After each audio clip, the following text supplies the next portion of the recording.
Everyone, આ જે question છે એ જેઈ 2022માં પૂછાયેલો ક્વેશ્ચન છે. આની આપણે વાત કરીએ. હું વાંચું છું. Different APs are constructed with the first term 100 and the last term 199. વાંચતા હું કંઈક નોટ ડાઉન કરું છું. અલગ અલગ ટાઈપની એપી ક્રિએટ કરવામાં આવે. ફર્સ્ટ ટર્મ 100 છે, લાસ્ટ ટર્મ 199 છે. આવી ઘણી બધી અલગ અલગ એપી 1, એપી 2 આ રીતના કન્સ્ટ્રક્ટ કરવામાં આવે છે. એ વસ્તુ કીધી છે. And the integral common differences, બધાનો જે કોમન ડિફરન્સ હોય, બરાબર, સામાન્ય તફાવત છે ગુજરાતીમાં કહેવામાં આવે, એ ઇન્ટિગ્રલ છે. CD1, CD2 કોમન ડિફરન્સ બધા એ ઇન્ટીજર છે. ઇન્ટીજર એટલે પૂર્ણાંક સંખ્યા. અને અહીંયા આ જે ટોટલ ઓવરઓલ ડિફરન્સ છે એ પોઝિટિવ છે. એટલે આ જે ઇન્ટીજર્સ આવશે એ પણ કેવા આવશે? પોઝિટિવ ઇન્ટીજર ડિફરન્સીસ આવશે. પછી બીજી વસ્તુ કીધી છે, the sum of common differences of all such APs. આવી બધી એપીનો જે કોમન ડિફરન્સ જેટલા આવતા હોય એનો સમ જે તમને ફાઇન્ડ કરવાનું કીધું છે.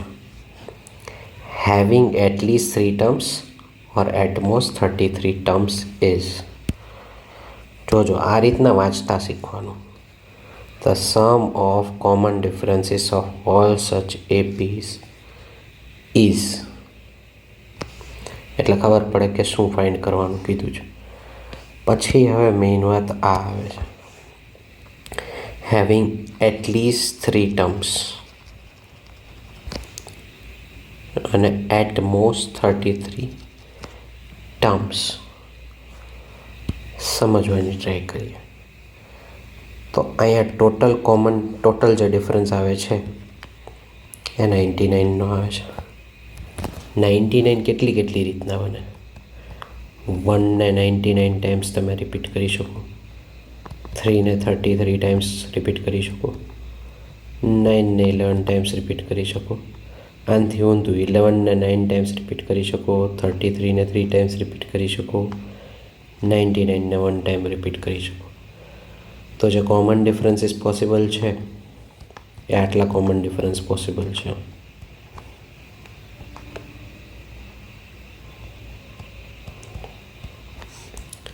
હવે જોઈએ, આગળ વિચારીએ આના ઉપર. કોમન ડિફરન્સ જો 1 હોય તો એક તો આ 100 છે, પછીની 99 ટર્મ્સ આવે તો 100 ટર્મ્સ થશે.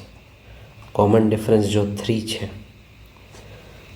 તો 100 પછી 103, આમ કરતાં 199 કરશું તો 33 ટર્મ્સ આવશે, 34 ટર્મ્સ. ટૂંકમાં અહીંયા જે આવે એને 99થી ડિવાઈડ કરી દેવાનું, +1 કરી નાખવાનું, એટલી ટર્મ્સ આવે છે. 99/9 તો આવે છે 11 + 1 એટલે 12 ટર્મ્સ. આ જ રીતના આ આવશે 99/11 એટલે 9 + 1 એટલે 10 ટર્મ્સ. 99/33 એટલે 3 + 1 એટલે 4 ટર્મ્સ. 99 એટલે 1 + 1 2 ટર્મ.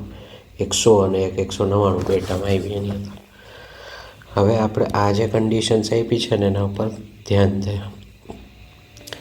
કે ઓછામાં ઓછી 3 ટર્મ એટલે આ 2 ટર્મવાળું કેન્સલ થઈ જાય.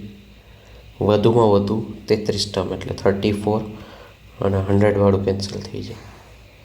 તો હવે આપણે જેટલા જોઈએ એની અંદર છે 3, 9, 11 અને 33. સોરી, 3 નથી, 9, 11 અને 33 છે. 3ને કાઢી નાખીએ. આ ત્રણેયને તમે એડ કરશો તો આન્સર આવશે 53. અહીંયા કથા પૂરી. રાઈટ? કેટલો ઇઝી ક્વેશ્ચન હતો. તમને ઇઝી લાગ્યો કે ન લાગ્યો શરૂઆતમાં?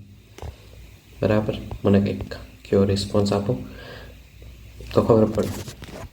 ઓવરઓલ જો સાવ ઇઝી એક રીતના હું તમને ચાલો લેટ મી એક્સપ્લેન યુ કે અહીંયા આપણે જે કોમન ડિફરન્સ હતો બરાબર એને આપણે અલગ અલગ કેટલી રીતના આવી શકે કારણ કે ઇન્ટીજર્સ છે એટલે ડાયરેક્ટલી આપણે ઓલું છઠ્ઠા સાતમા ધોરણવાળા જેમ ફેક્ટર્સ ગોતતા હોય એમ ગોતી લીધા. આટલા ફેક્ટર્સ આવે, કેટલા ફેક્ટર્સમાં કેટલી ટર્મ્સ આવે છે એ ગોતી લીધું.